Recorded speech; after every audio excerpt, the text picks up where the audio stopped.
So, when you learn about somatics and you have experience learning how to hold space in a room by doing maybe like facilitation workshops, things like that that I have done before, you can essentially see somebody's life in the way they carry their body.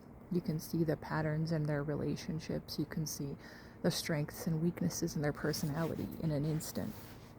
And I found, I know my types. This is from something called the Five Personality Patterns by Stephen Kessler. And basically, many people have formative experiences as children, and their body starts to form around that experience. And it informs, the way they present when interacting with the energy of other people. And for me, I have the leaving energy. So these are people who are kind of like up in their head, and they may, because of that, have like a long, thin body type. They kind of have like, they're kind of head heavy. They may seem kind of distant or dreamy.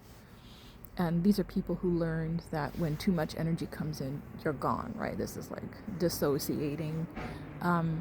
And the crazy thing is that this is a pattern I've continued to attract my entire life. It did start in childhood. I attract insecure women who want to hold on to me, and it's very weird, right? Because I'm, straight. But they almost treat me kind of like the bad boy that they're trying to pin down. And this keeps happening to me all the time. The first time I remember it was when I was a kid, and I had this friend. Her mom was best friends with my mom, and she always wanted to hold my hand. And I remember even when she would like go to the bathroom, she'd be in the bathroom and she'd want me to hold her hand in the bathroom, and I was like, I don't want to, right? I never wanted to. And so one time we were walking, and she was trying to hold my hand. I'm like, I don't want to. And our parents made me hold her hand, and I grabbed it, and don't hurt me, right? Oh. I didn't want to hurt anybody. I just wanted to be left alone. But because I have that particular type, I tend to attract a lot of merging women, right? So you're going to get this intensity from merging women. From me, people kind of get the sense that I have presence and that I'm there, but they don't really get this kind of, hooked in sensation from me. I remember, like, even as a kid, the way that boys would treat me. They treated me very delicately. Like, they kind of knew, like, they were like, if you have like a wild animal and it's like feeding from your hand, and you're just like, oh, this is great, but you're just kind of like, don't move. Like, that was kind of how boys treated me. And that's still kind of how men treat me today. Kind of like, oh, I gotta watch it because she might, pull out. And it's totally true. It's totally true, right? But this pattern style attracts merging patterns from women. I haven't really gotten the merging pattern attraction from men, so it might also have something to do with like my mother wound. But you can see these merging women. They have those searching eyes, and they kind of have the kind of dreamy smile. And their experience as a child was like they just couldn't get deeply met in the love and in the way they want to be, right? Where my biggest fear is being overwhelmed, right? Too much energy hitting my system and I'm gone, right? Theirs is not enough. So when they look at you, they have this seeking kind of, and oftentimes they combine it with a bit of charm, right? So you'll see these eyes that are like sucking at you, and this like really beautiful smile. Like, let me see if I can do it. It's kind of like, right? And maybe I put a bit of that into my YouTube videos, but I'm definitely like putting it on to make my videos more interesting. Otherwise, I kind of have a chill, kind of calm ass personality. But Oh my God. And you often see this in relationship patterns, right? That's like the woman who wants the commitment and the man who wants to play the field. Well, obviously, I'm a straight woman, but I keep attracting this pattern from women in relationships or friendships. Um, and it just sucks because both people want to be met. And it's the same with relationships, right? Both people in the relationship want to be met. You know, I want to have friends, I want to have connection. And this person is trying to merge and like seek something from me. They want to they want to have connection, they want to have relationship, but the way we're both going about doing it is repelling the other. Well, one repels and one gets drawn in further. And we see that in romantic relationships, right? And for me, as I described when I was a kid, when I kind of give someone a hint to kind of like back off, to kind of leave me alone, and they just lean in further and they get anxious and they want to grab onto me, like that drives me insane. Like that to me feels like such a threat.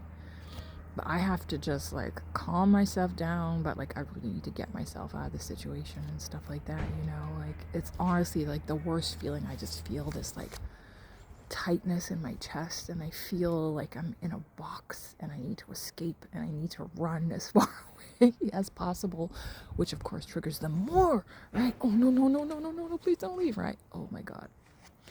It's a terrible feeling. And when you start facilitating groups, you know, in situations where people are vulnerable, you start to see these patterns. It's very common.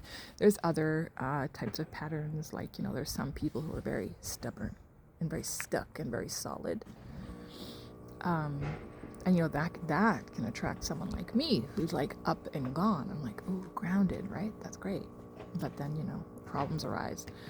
And these are people who, you know, maybe they were micromanaged as kids, maybe they weren't listened to, and now they're in a pattern of, you can't move me, right?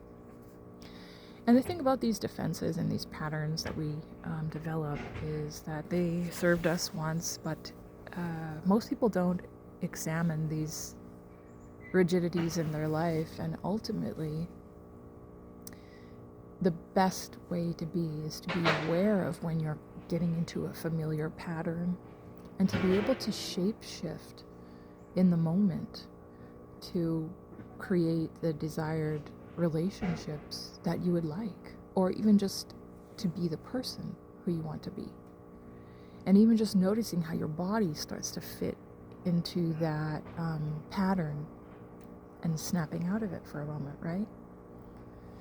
And I remember doing all kinds of, you know, like little exercises and stuff like that. Like someone who's very flighty, they might do something that's more grounding, like stomping their feet, you know, walking. And I do a bit of a march when I walk. That really kind of got me back in my body, back in reality.